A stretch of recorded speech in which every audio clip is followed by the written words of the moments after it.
নমস্কার, এনকেটিভি বাংলায় আপনাদের সকলকে স্বাগত। আমি পৃথা রয়েছি আপনাদের সঙ্গে। তারাদের কথার নতুন এক পর্ব, নতুন এক অতিথি। তবে আজ যে অতিথি আমাদের সঙ্গে স্টুডিওতে উপস্থিত, তিনি একেবারেই নতুন নন, আপনাদের কাছে ভীষণ পরিচিত বিভিন্নভাবে, বিভিন্ন গুণী শিল্পী। তার কারণ কখনো তিনি সঞ্চালিকা, কখনো তিনি আবৃত্তি শিল্পী। আজ তার সঙ্গে আমরা বেশ কিছুক্ষণ সময় কাটাবো। আমাদের সঙ্গে রয়েছেন মনমুন মুখার্জি। এনকেটিভি বাংলায় তোমায় অনেক স্বাগত। কখনো আবৃত্তি শিল্পী, কখনো সঞ্চালিকা, তাই তো? হ্যাঁ, মানে যখন যেরকম এবং দুটোতেই ভীষণভাবে স্বচ্ছন্দ। সেটা তো যারা শুনছেন। এবং এটা কি আমার মানে যেই জন্য এটা জিজ্ঞেস করা, এটা কি ছোট থেকেই ইচ্ছে ছিল যে এই জগৎটাকেই বেছে নেওয়ার? দেখো, আমি আমার 4 বছর বয়স থেকে আবৃত্তি শিখি, মানে মা নিয়ে গিয়েছিলেন, সেখানে আবৃত্তি শেখা শুরু, এবং সেই সময় থেকে দীর্ঘ সময় ধরে আবৃত্তি শিখেছি। আমাদের সময় আসলে এত তো প্ল্যাটফর্ম ছিল না যেখানে খুব সহজেই আর কি সকলকে শোনানো যেত। আমাদের সময় একটা দীর্ঘ সময়ে শিখতে হতো। তারপরে বিভিন্ন রকমের প্রতিযোগিতা, বিভিন্ন রকমের কম্পিটিশন, সেখান থেকে টেলিভিশন, তো খুব স্বাভাবিকভাবে ছোট থেকে তো অবশ্যই। তবে ছোটবেলা থেকে আমার ক্ষেত্রে আমি দেখেছি, আমি যখন স্কুলে পড়তাম ছোটবেলায় আমাদের তখন একটা পিরিয়ড ছিল, সে সময় আর কি গল্প পড়ে শোনাতে হতো। তো গল্পের বই থেকে গল্প পড়ে ম্যাডামদের, দিদিমণিদের শোনাতে হতো। ওরা যখন শুনতেন তখন ওনারাই বলতেন যে তুই না বড় হয়ে অবভিয়াসলি খবর পড়ার চেষ্টা করবি, মানে এটা বলতেন আর কি সেই সময়। তো হয়তো সকলের মনে হতো যে আমি সেই ভালোভাবে কথা বলতে পারি বা সেই ব্যাপারটা হয়তো। কিন্তু তোমার কথার মাঝখান থেকে আমি একটা প্রশ্ন পেলাম, সেটা হচ্ছে যে আমাদের সময় শিখতে অনেক সময় লাগতো, এখন কি সেই সময়টা বড্ড কম, নাকি ধৈর্যের অভাব, নাকি না শিখেই অনেকে অনেক প্ল্যাটফর্ম পাচ্ছে? কারণ এখন অনেক প্ল্যাটফর্ম। দেখো, একটা কোনো কাজ যদি ভালোভাবে করতে হয় তাহলে কিছু জিনিস থাকাটা অবশ্যই দরকার। সেটা হচ্ছে যে কিছু কিছু ক্ষেত্রে, যেমন মানে আমি যদি বলি ক্রিকেটের ক্ষেত্রে সচিন টেন্ডুলকার ভীষণ মানে একটা অবিস্মরণীয় প্রতিভা, কিন্তু সেই প্রতিভার ক্ষেত্রেও তাকে তো ভীষণ রকমভাবে প্র্যাকটিস করতে হয়েছে। তাকে সহজে নিয়ে গিয়ে মাঠে নিয়ে গিয়ে তিনি বললেন যে আজ থেকে তুমি ইন্ডিয়ান টিমে চান্স পেয়ে গেলে এবং তুমি খেলতে থাকো, এরকম তো না। তো প্রতিভা জিনিসটা বলো, ট্যালেন্ট ব্যাপারটা বলো, আগ্রহ ব্যাপারটা বলো, এটা অনেকের অনেক ক্ষেত্রে থাকতে পারে, কিন্তু সেটাকে কোনো না কোনোভাবে আরও পরিশীলিতভাবে সকলের কাছে পৌঁছে দেওয়ার জন্য বা কিছু কিছু ক্ষেত্রে যাতে যতটা সম্ভব নির্ভুল হওয়া যায়, যেমন আবৃত্তি ক্ষেত্রে অনেকগুলো বিষয়ের দরকার হয়, উচ্চারণ, কণ্ঠ, সেগুলো যতটা সম্ভব যাতে চর্চিত হয়, যাতে সেখানে ভুল না হয়। বলতে কেউ হয়তো পুরোপুরি নির্ভুল নয়, কিন্তু আমরা নির্ভুল হওয়ার চেষ্টাটুকু করি। তো তার জন্য তো আমাকে জানতে হবে, সব শিখতে হবে বা জানার জন্য শিখতে হবে। সব তো আমি জেনে আসিনি, কারোর ওপর নির্ভর করতে হবে। তো সেই জন্য শেখাটা প্রয়োজন। এবার এখন হ্যাঁ, অনেক রকমের প্ল্যাটফর্ম আছে, সবই ঠিক আছে, কিন্তু তবু আমি বলবো যে যে কোনো ক্ষেত্রে যদি কেউ শিক্ষিত হন তাহলে তিনি একটা আলাদা শ্রদ্ধার জায়গায় থাকেন, এটা বিষয় আর কি। খুব বড় কথা, খুব বড় কথা না। কিন্তু এখন যারা নতুন প্রজন্ম, তাদের মধ্যে ওই মানে একটা প্ল্যাটফর্ম পাওয়া বা উচ্চ শিখরে যাওয়ার কি তাড়াহুড়োটা অনেক বেশি? জনপ্রিয়তা এখন সহজ একটু পাওয়া যায়, এটা একটা বিষয়। আবার এটাও একটা খুব বড় কথা যে জনপ্রিয়তা যেমন সহজে পাওয়া যায়, জনপ্রিয়তা ধরে রাখাটাও কিন্তু তার চেয়ে অনেক বেশি কঠিন। পাওয়াটা সহজ, এই মুহূর্তে ধরে রাখাটা কঠিন। এবং আমি মনে করি দিনের পর দিন জনপ্রিয়তা ধরে রাখার জন্য একমাত্র অপশন হচ্ছে কঠোর পরিশ্রম। মানে না হলে এই সময়ে এত অপশন, সব ক্ষেত্রে, সব পেশার ক্ষেত্রে এত অপশন, একজনকে খুব ভালো লাগছে শুনতে, আমি গানের ক্ষেত্রে বলছি, আবৃত্তির ক্ষেত্রে বলছি, নাচের ক্ষেত্রে বলছি, অভিনয়ের ক্ষেত্রে বলছি, দেখতে শুনতে কাউকে হয়তো খুব ভালো লাগছে, যে কোনো শিল্প মাধ্যমের ক্ষেত্রে, বাকি পেশাগুলোর ক্ষেত্রেও একই কথা। কিন্তু সেখানে আরও অনেক ব্যক্তি রয়েছে যারা তার পিছনেই আর কি সেই জায়গাটা অ্যাচিভ করার জন্য রয়েছেন। আজকে ধরো আমি যদি একটা কবিতা বলি, মানে আমার ইউটিউবে যে কবিতাটা হয়তো পাবলিশ করা হলো, তার অন্তত 1 সপ্তাহের মধ্যে সেই কবিতাটা আরো 1000 জন করে ফেলেন। মানে তাই, হ্যাঁ, মানে অন্তত ওটা যদি খুব জনপ্রিয় হয়, এটা ভীষণ সুন্দর একটা কবিতা, ভীষণ জনপ্রিয় হয়েছে কবিতাটা, এই কবিতাটাই করব তাহলে রেকর্ড, এবার আরো 1000 জন সেই রেকর্ডটা করে ফেলেন। এবার যেটা বিষয় সেটা হচ্ছে যে 1000 জন যারা করলেন, তারা যদি আমার থেকে ভালো বলেন, কেউ একজন যদি ভালো বলেন বা যদি সেই ব্যাপারটা হয়, তাহলে তো অবভিয়াসলি সেইটাই সকলের কাছেই তো এখন একই প্ল্যাটফর্মে পৌঁছবে, সেটাই পৌঁছবে। তাহলে আমার যদি মনে হয় যে এই কবিতাটা আরো 10 বছর পরেও আরো 1000 জন রেকর্ড করুক, তাহলে কি করতে হবে? আমাকে আমার সর্বোচ্চটা দিয়ে সেটা করতে হবে, তাড়াহুড়ো করে করলে হবে না। তো এইটাই হচ্ছে তফাৎ, মানে আমি করতে যে কোনো কিছুই পারি, কিন্তু আমি কি লক্ষ্য নিয়ে করব সেটা হচ্ছে বড় তো বিষয়। তোমার তো তার মানে প্রচন্ড মানে এই যে কম্পিটিশনের একটা যুগ, এইটা নিয়ে তুমি কি বলবে? আমি কম্পিটিশনের কোনো ধাপে মানে কোনোদিনই থাকিনি। আমার কম্পিটিশনটা আমার নিজের সঙ্গে সব সময়। মানে আমার যেটা মনে হয়, আমি যেটা তোমাকে বলছিলাম, কোনো মানুষই তো নির্ভুল নন। আর কেউ যদি মনে করেন তিনি নির্ভুল হয়ে গেছেন, তাহলে আর তার কিছু হবে মানে ওখানেই আর কি শেষ। এটা খুব সত্য। তো এটা হচ্ছে ব্যাপার, মানে সবাই যেটা চায় সেটা হচ্ছে যে জনপ্রিয়তা পেতে চায়। আমি যেটা চেষ্টা করি, চাই বা বলা ভালো, চেষ্টা করি বা যা কিছু, সেটা হচ্ছে নিজেকে যতটা সম্ভব নিজের ভুলগুলোকে শুধরে, শুধু ভুল না, নিজেকে আরেকটু উন্নত করা, আরেকটু আজকের আমি থেকে যদি আরেকটু নিজেকে এগোতে পারি, আরেকটু যদি কোথাও নিজেকে একটু অন্য রকমভাবে উপস্থাপিত করতে পারি, সেটা কবিতার ক্ষেত্রেই বা শুধু কবিতা না, মানে যে কোনো যে কাজটা করছি সেইটা আমার কাছে খুব ইম্পর্টেন্ট। মানে আমি কম্পিটিশন করে কি করব? যে যার কাজটা তো করবি খুব স্বাভাবিকভাবে, সেখানে আমি তার সাথে কম্পিটিশন করে তো লাভ নেই। আমি একমাত্র যেটা সেফেস্ট আর কি জায়গা, সেটা হচ্ছে নিজের সঙ্গে নিজের কম্পিটিশন করতে পারি, সেটা বরং সব থেকে ভালো। আরেকটা হচ্ছে এখন তো অনেক মাধ্যম, মানে টিভি হোক, ডিজিটাল প্ল্যাটফর্ম হোক, তো কোন মাধ্যমে তোমার কি মনে হয় মানে দর্শকদের কাছে, শ্রোতাদের কাছে পৌঁছানো এখন অনেক বেশি সহজ? অনেক বেশি সহজ। যে কোনো কিছু সহজ হলে সেটা সবসময়ই ভালো। ভালো এই অর্থে অনেক অনেক জায়গা, মানে অনেক ধরো প্রত্যন্ত গ্রাম বা সব কিছু রয়েছে যেখানে অনেকে হয়তো মঞ্চ পান না, সেরকমভাবে হয়তো তাদের পক্ষে স্টেজ পাওয়া সম্ভব না, তারা কলকাতায় আসেননি। আমাদেরও কলকাতায় স্টেজ আমরা খুব সহজে পাইনি, কিন্তু তবুও কোনো না কোনোভাবে পাওয়ার সেই বিষয়টা আর কি ছিল। আমাদের অনেক রকম অন্তত সুযোগের জায়গায় আমাদের যদি একটা অডিশন হয়, আমরা সেখানে গিয়ে অন্তত অ্যাটলিস্ট পার্টিসিপেট করতে পারতাম। যে অনেক দূরে থাকে তার পক্ষে সেটা অসুবিধা।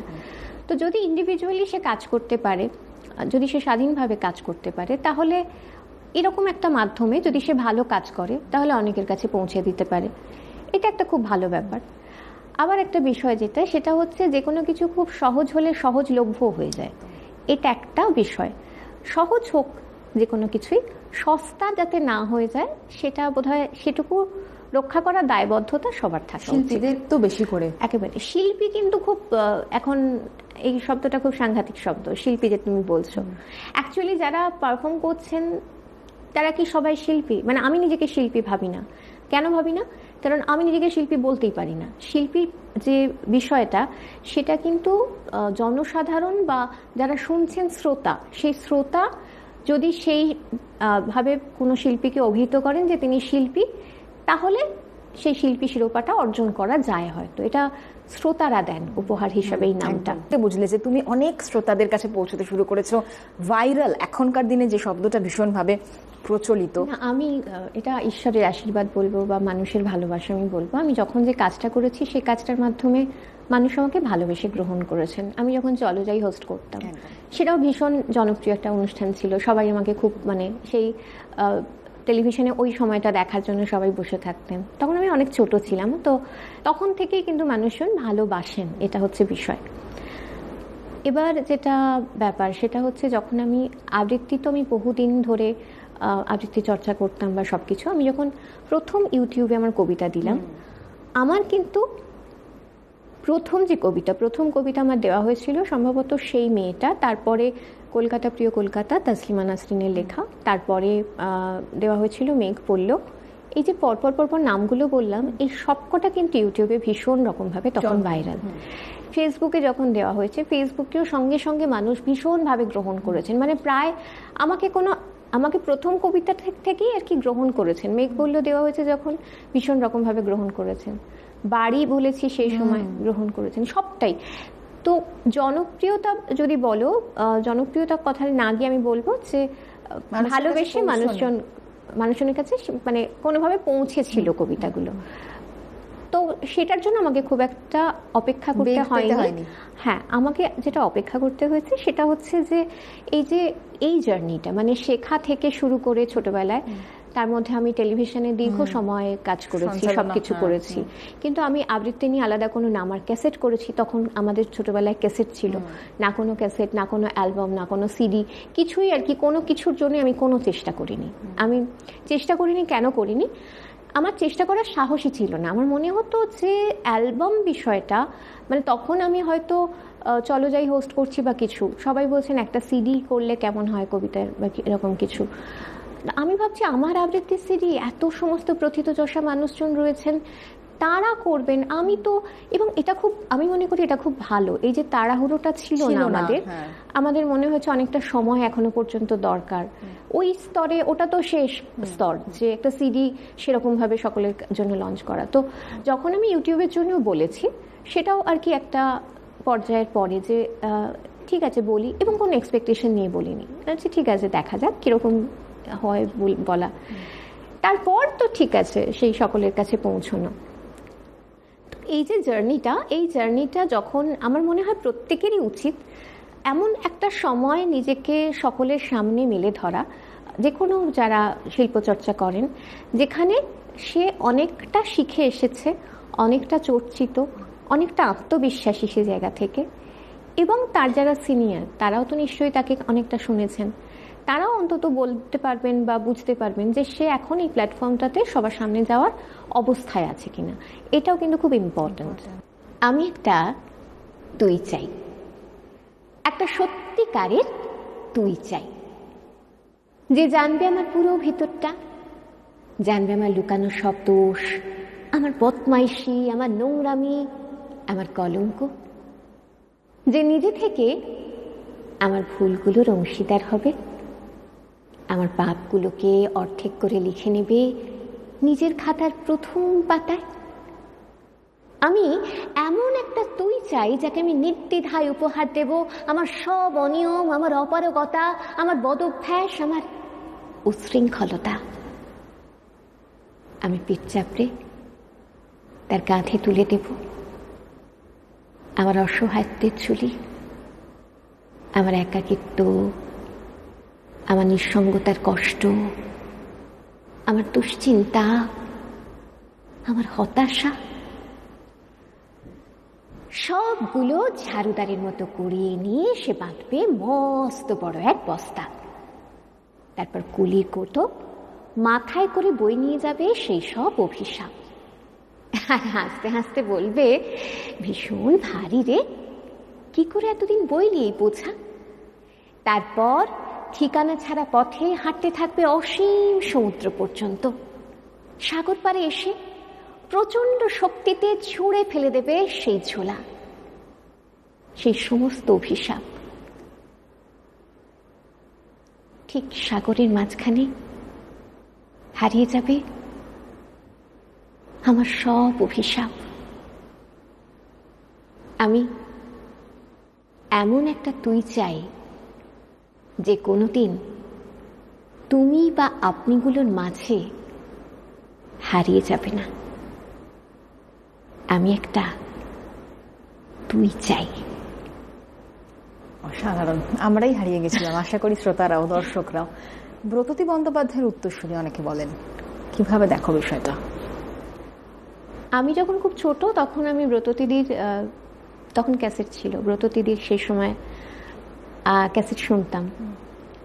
আমি সেই মেয়ে, আরো যা যা ছিল, হ্যাঁ মা কিনে দিতেন, তো সেইগুলো আর কি তখন শোনা হতো। মানুষের মধ্যে যখন কিছু স্বপ্ন থাকে, সেই স্বপ্নটার জন্য বোধহয় কাউকে দেখে সামনে সে ইন্সপায়ার্ড হয়, কি স্বপ্নটা লালন করে। ব্রততী বন্দ্যোপাধ্যায় আমার কাছে তেমন একটি নাম, যার কণ্ঠ শুনে আমার মনে হয়েছিল যে সত্যি তো এরকমভাবে যদি বলা যায়, এরকমভাবে সত্যি কখনো, কিন্তু একটা কথা সত্যি, আমি কখনো সেইটা অনুকরণ করার চেষ্টা করিনি। যখন এই নামটি আসে তখন তো মনে হয় হ্যাঁ, মানে ভালো লাগে যে এই নামটির সাথে আমার নাম কোথাও জুড়ে দেওয়া হচ্ছে, সেখানে সেটা মানে সেটা সত্যি হোক, ভুল হোক, মিথ্যে হোক, আমি যোগ্য হই, অযোগ্য হই, যা কিছু হই, যেমন কিছু হোক না কেন, ভালো লাগে যে ব্রততী বন্দ্যোপাধ্যায়ের মতো, মানে আমরা সেই স্বপ্নটা সেই সময় দেখতে শুরু করেছিলাম একদম ছোট্ট থেকে, মানে আমার মনে আছে 4-5 বছর বয়স যখন, সেই সময় থেকে, তো অবভিয়াসলি ভালো লাগার। আচ্ছা, পাঠ আর আবৃত্তি পার্থক্যটা কোথায়? পাঠ আর আবৃত্তির যে প্রথম এবং প্রধান পার্থক্য সেটা হচ্ছে এই যে কবিতাটা বললাম বা যে কোনো কবিতাই যখন বলি অনেক কষ্ট করে মুখস্থ করতে হয় এবং খুব এই মানে বুড়ি বয়সে এসেও আর কি এখনো পর্যন্ত ওই খাতাপত্র নিয়ে বইপত্র নিয়ে মুখস্থটা করে যেতে হয়। এটা হচ্ছে এই মুখস্থ করে বলাটা হচ্ছে আবৃত্তি। সেটাকে যখন কেউ বলেন এই তুমি এই কবিতাটা খুব ভালো পাঠ করেছো, কখনো কখনো দুঃখ হয়, কখনো কখনো বেশ রাগ হয়, কখনো কখনো আর হাসিও পায়, মনে হয় হয়তো জানেন না, না জেনে বলছেন। হ্যাঁ, অনেকেই হয়তো এই মানে বিষয়টা কিছুই জানেন হয় না, মনে হয় যে হয়তো না বুঝে না জেনে বলছেন। কিন্তু বিষয়টা হচ্ছে পাঠ আর আবৃত্তি কোনোভাবেই এক নয়। পাঠ দেখে দেখে বলা, দেখে দেখে আমরা যে কোনো কেউ যে কোনো কিছু একটা পাঠ করতেই পারি। আবৃত্তি আরো অনেক কিছু, শুধু না দেখে বলা এমন নয়, তার সাথে এক্সপ্রেশন আছে, উচ্চারণ আছে, ঠিক ঠিক রকমভাবে মানুষের কাছে পৌঁছে দেওয়া আছে, নিজের অনুভবটুকুকে ঠিকভাবে তার মধ্যে পৌঁছে দেওয়ার বিষয়টা রয়েছে, সব কিছুই রয়েছে। কিন্তু প্রথম এবং প্রধান যে বিষয়টা, আবৃত্তি মুখস্থ করে বলতে হয়। আবৃত্তি দেখে দেখে বললে, আবৃত্তির আপনারা মানে অনেকেই হয়তো জানেন যে যদি কোনো কম্পিটিশন হয়, সেখানে আবৃত্তি কম্পিটিশনে কেউ যদি দেখে দেখে বলে, তাকে প্রথমে ডিসকোয়ালিফাই করে দেওয়া হয়। সেখানে কিন্তু তাকে নাম্বার কাটার বিষয় নেই, ভুল বললে নাম্বার কাটা হয়, সেটা হতেই পারে। কিন্তু এমনিতে আর কি যদি তুমি আবৃত্তির ক্ষেত্রে দেখে দেখে বলতে যাও, সে ডিসকোয়ালিফাই। আমার মনে হয় যেটা যে না দেখে বললে বোধহয় ভেতরের আবেগটা, ইমোশনটা অনেক বেশি। একদম তাই। একটা শিল্প মাধ্যম, সেটা এত সহজ কি করে হবে, এটা বুঝতে হবে যে যে কোনো কিছু যেটাকে আমরা শিল্প মাধ্যম হিসাবে ভাবছি, সেই শিল্প মাধ্যমটা খুব সহজে হয়তো শেখা বা বোঝা সম্ভব নয়। তো সেই জায়গা থেকে যদি তুমি কবিতার যে কথাগুলোকে সেগুলো নিজের করে না নিতে পারো, তাহলে তুমি লোকের কাছে কি করে পৌঁছবে? কবিতার কথাগুলোকে যদি নিজের করে নিতে হয়, সব থেকে আগে নিজের মনের ভিতরে, একেবারে মাথার ভিতরে সেগুলোকে নিয়ে। এবং গানও সেই জন্য বোধহয় বলা হয় যে আগে গানটাকে পড়ে ফেলো। যারা সঙ্গীত শিল্পী তারা এটা ভালো বলতে পারবেন। কিন্তু আমি নিজে জানি, আমাকে যদি একটা কবিতা এরকম দেখে দেখে আমি বলি, আমি যদি না দেখে বলি, আমার নিজের বলার মধ্যে আকাশ পাতাল তফাৎ থাকে। মানে আমি নিজে বুঝি আমি খুব খারাপ বলি, দেখে খুব খারাপ বলি। মানে আরেকটা বিষয়, এই যে পাঠ আবৃত্তি হলো কোনো গল্প পড়া বা রচনা, সেইটা যখন সেটা অন্যরকম ব্যাপার। দেখো, পাঠ বা রচনা যখন হয়, অ্যাকচুয়ালি যেটা হতো আগেকার দিনে, যখন পাঠ বা রচনা পড়া হতো, রেডিওতে সেটা বেশি হতো, ঠিক আছে? তো রেডিওতে কোনো একটা গল্প পড়া হচ্ছে, আমরা তখন দেখতে পেতাম না তাকে। এবার কি হচ্ছে, যখন সামনে অডিয়েন্স বসে রয়েছে, তুমি হয়তো কিছু দেখে দেখে পড়ছো, তুমি কনসিয়াস হয়ে যাচ্ছ, তখন তোমাকে তোমার সব কিছুর দিকে নজর রাখতে হবে। তুমি যখন কেউ তোমাকে দেখছে না, তুমি না দেখে কিছু একটা পড়ছো, তখন তুমি কনসিয়াস নও, তখন তুমি নিজের সবটা দিয়ে, মাথা এরকম ভাবে ঝুঁকিয়ে হোক, এভাবে হোক, যেভাবে হোক, সবটা দিয়ে। কিন্তু যখনই সামনে অডিয়েন্স বসে আছে, তখন কিন্তু দেখে দেখে বলার ক্ষেত্রে একটা অসুবিধা হয়। তারপরেও যারা যেমন শ্রুতি নাটক শিল্পী যারা, তারা তো দেখে দেখেই পড়েন, কিন্তু সেই দেখে দেখে পড়ার আগে তারা অন্তত সেই নাটকটা, আমার ধারণা 1000 বার 100 বার পড়েছেন, প্র্যাকটিস করেছেন, যাতে সেটা তারা সাবলীলভাবে সেভাবে বলতে পারেন। তো যখন তারা দেখে বলছেন, তখনও কিন্তু তার একটা প্র্যাকটিস থাকে, তার একটা অন্তত আগে থেকে একটা প্রিপারেশন থাকে। তো পাঠ মানে আমি কালকে পেলাম একটা বেশ সুন্দর পিস, আজকে পড়লাম, পড়ে বলে দিলাম, এটা বললে তো অনুভূতি আসতে পারে না। মানে আমার কিছু কিছু কবিতা আছে, আমি ক্লাসিক্সে যে কবিতাগুলো বলি, সেগুলো আমি 1 বছর 1.5 বছর 2 বছরেও হয়তো ঠিকভাবে রেডি করতে সবকিছু পারিনি। একটা কবিতা ভীষণ রকম মানুষ পছন্দ করেন, অভিশাপ।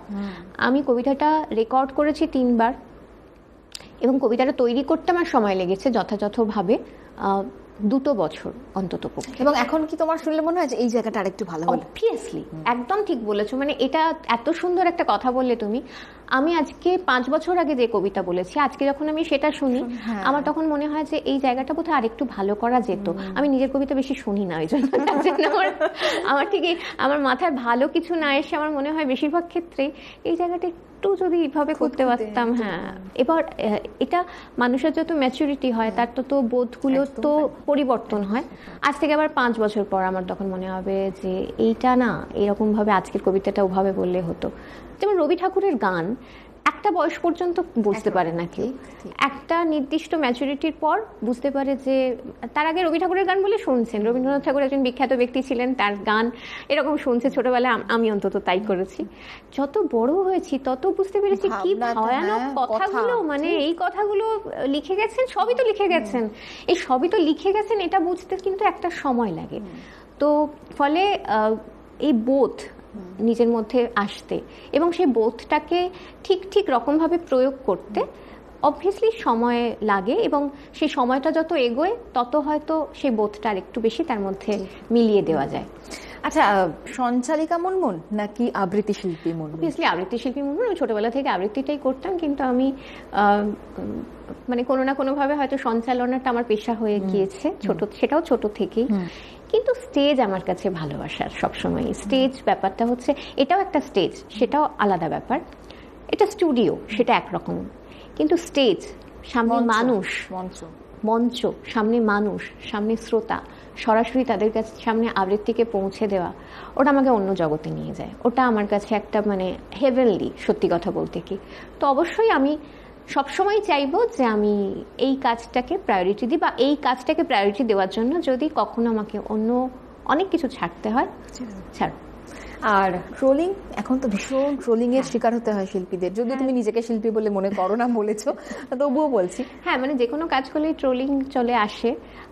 সৌভাগ্যবশত আমার ক্ষেত্রে কম আসে। আমার ক্ষেত্রে মানে এসছে না, আমি বলছি আমার ক্ষেত্রে কম আসে। আমি এই কারণে বলছি, আমার ক্ষেত্রে মানুষজন সত্যি আমাকে খুব ভালোবাসেন। আমাকে ছোটরা যেমন ভালোবাসে, আমার থেকে বয়সে যারা ছোট, বয়সে যারা বড়, তারাও অসম্ভব স্নেহশীল। মানে আমি তাদের চিনি না, কিন্তু আমি বুঝতে পারি যখন তারা কথা বলছেন বা কোনো একটা বিষয়ে কমেন্ট করছেন, অসম্ভব ভালোবাসা তার মধ্যে।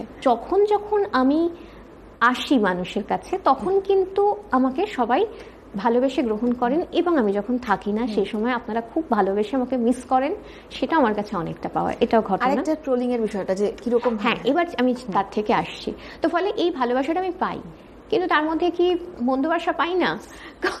কোনো কারণ নেই, কোনো শত্রুতা নেই, কোনো ব্যক্তিগত কোনো কিছু ঝামেলা নেই। কেউ একটা এসে বলে গেলেন আপনাকে আমার একদম ভালো লাগে না, আপনার কবিতা আমার একদম ভালো লাগে না। আমি পড়ে প্রথমে ভাবলাম একটু রেগে যাব না কি করব, তারপর ভাবলাম যে ঠিক আছে, ওনার কথা, উনি পৃথিবীতে সবাইকে ভালো লাগতে হবে এরকম তো নয়। প্রথমত হ্যাঁ, তো ভালো লাগে না, ভালো না লাগারও অনেক সময় অনেক কোনো কারণ থাকে না, ভালো না লাগারও কোনো কারণ থাকে না। ওনার ভালো না লাগার কথা উনি বলেছেন, ওনার কাজ উনি করুন, আমার কাজ আমি করি। আমি সেটাকে পজিটিভ ভাবে নাও, ওটাকে আর কিছু ওটা নিয়ে ভাবি না, ঠিক আছে। হ্যাঁ, মানে হয়তো এরকম কেউ একজন বললেন, আমার কোনো সিনিয়র, যে এই কাজটা করতে গিয়ে আমার কোনো সিনিয়র বলতে আমি জানি হয়তো তিনি এই বিষয়টা হয়তো আমার থেকেও ভালো জানেন, আমার থেকে ভালো অনেক মানুষ জানেন। আমার যারা সিনিয়ররা রয়েছেন তারা মানে অসম্ভব যোগ্য মানুষ। যোগ্যতা, জনপ্রিয়তা দুটো আলাদা বিষয়। তো অসম্ভব যোগ্য অনেক মানুষ রয়েছেন। তো তাদের হয়তো যদি কেউ আমাকে তাদের বলার ধরনটাও কিন্তু আলাদা, তারা ওভাবে বলবেন না কখনো। এটা যদি এরকমভাবে এটা করা যেত, তখন আমার মনে হয় এটা তো একটা ভীষণ ভালো সাজেশন। সত্যি তো, এটা যদি এইভাবে বলা যেত। কিন্তু কিছু কথা দেখে ভীষণ ইলজিক্যাল। আপনাকে আমার ভালো লাগে না, আপনার গলাটা আমার ভালো লাগে না, আপনার কবিতা শুনতে ভালো লাগে না। তুলনা আসে, মানে কোন সিনিয়র শিল্পী প্রথিত শিল্পীর সাথে আসে, সেখানেও অনেক ভালোবাসার কথা আসে, অনেক কিছু, এমন কিছু কথা আসে যেগুলো হয়তো মনে হয় খারাপ লাগে। তখন খারাপ লাগে। তারপর ওই আমার মধ্যে বিরূপ মনোভাব পোষণ করার ক্ষমতাটা আর কি খুব কম। আমি বেশিক্ষণ মন কারোর ওপর খুব রাগ করে, ঘৃণা করে এভাবে থাকতে পারি না। আমি যেটা পারি, আমি বরং নিরাসক্ত হয়ে যেতে পারি। যে জায়গাটা আমার পছন্দ নয়, আমি সেখানে প্রচণ্ড রেগে গিয়ে লোকটাকে অনেক কিছু বলতে হবে, এই করতে হবে, সেসব না করে আমি লোকটাকে ইগনোর করা ভালো। মানে নিরাসক। এবং আমার কিন্তু ওরকম নয় যে তাকে কোনোভাবে তার উপর রাগ রেখে বা কিছু, আমি ভুলে যাই সম্পূর্ণ সেটা। এত কিছু পাঠ করেছো আবৃত্তি, তোমার কাছে মানে ইমোশনের জায়গা কোন কবি, কোন লেখক মনে হয় যে ভীষণ কাছের, মানে এটা পড়লে আমার এই খারাপ লাগার সময়গুলো আমি একটু হয়তো, এটাই তো তোমার অক্সিজেন? এটা এক একজনের, মানে এক একটা সময় এক একজনের ক্ষেত্রে। রবি ঠাকুর একটা অদ্ভুত রকম জায়গা জুড়ে রয়েছেন। ওই যে বললাম, যত বড় হয়েছি, যত বড় হচ্ছি, যত বুড়ো হচ্ছি, তত বুঝছি আর কি, সেটা একটা বিষয়। সেটা একটা ব্যাপার। জীবনানন্দ দাশ, ওহো আহা, মানে এটা একটা এমন জায়গা যেখানে তুমি বোধের একেবারে শেষতম পর্যায়ে নিজেকে না পৌঁছতে পারলে কিছুই হবে না। মানে জীবনানন্দ দাশকে পড়া যতটা সহজ, বলা বোধ হয় ততটাই আর কি কঠিন, ভীষণ কঠিন। এমন একটা অদ্ভুত রকম বিষয় রেখে গেছেন, এতটাই আর কি ভিতরে ঢুকতে হয়, এতটাই গভীরে যেতে হয়, যে সেই জায়গায় ডুবতে না পারলে খুব বলা কঠিন। এরকম অনেক ক্ষেত্র আছে। রেহান কৌশিকের কবিতা খুব ভালো লাগে আধুনিক কবিদের মধ্যে। আরও অনেকে আছেন যাদের কবিতা ভালো লাগে। তাসলিমা নাসরিনের কবিতা ভীষণ ভালো লাগে। এইরকম আচ্ছা, এখন কি তোমার মনে হয় যে মানুষ শোনার থেকে দেখাকে বেশি প্রায়োরিটি দেয়? হ্যাঁ, সে তো অনেক সময়ই অনেককে দেন, কিন্তু অবশ্যই দেন, কারণ এমন অনেক রিলস আছে যেগুলো হয়তো মানে দেখে আমরাও তাজ্জব হয়ে যাই যে এই রিলস কি করে এরকম ভাবে পৌঁছচ্ছে। আমি আবৃত্তির কথা বলছি না, আমি এমনি বলছি আর কি, যে কোনো ক্ষেত্রে। তো দেখাটা তো অবভিয়াসলি গুরুত্ব দেওয়ার বিষয় আছে, কিন্তু ওই যে আমি বললাম সব কিছুই যদি মানে তাৎক্ষণিক জনপ্রিয়তা একরকম, যে কোনো কিছু তাৎক্ষণিকভাবে জনপ্রিয় হবে, সেটা অনেক ক্ষেত্রে অনেক কিছু হয়। সেটাকে রেখে দেওয়াটা বা একটা মনে রাখার মতো কাজ মানুষকে উপহার দেওয়া, সেটা ডিফারেন্ট। আমরা একদম আমাদের এপিসোডের শেষ পর্যায়ে চলে এসেছি। শেষ করব তোমার একটা কবিতা দিয়ে। বছর চারেক পর সৃজা ঘোষের লেখা শেষাংশটুকু বলছি। আমার মতো সেও কি এত ভোগে? শরীর খারাপ হলেই তোকে চায়। বিদঘুটে সব গান শুনলে ওরও সমস্ত রাগ এমনি কেটে যায়। ইনসোম্যানিক সে নিশ্চয়ই নয়, রাত জাগবার ঝক্কিটা আর নেই। ভীষণ ভিড়ে লুকিয়ে দেখি তোকে, হারিয়ে যাব ও চোখ ফেরালেই। তোকে দেখে সুখী মনে হলো, হয়তো নতুন ঘরেই আছিস ভালো। আমার মতন জ্বালায় না আর কেউ, নতুন মানুষ আমার চেয়েও ভালো। দেখা হলো বছর চারেক পর, তুই এখনো আমার একার ঘর, আমার একার বর।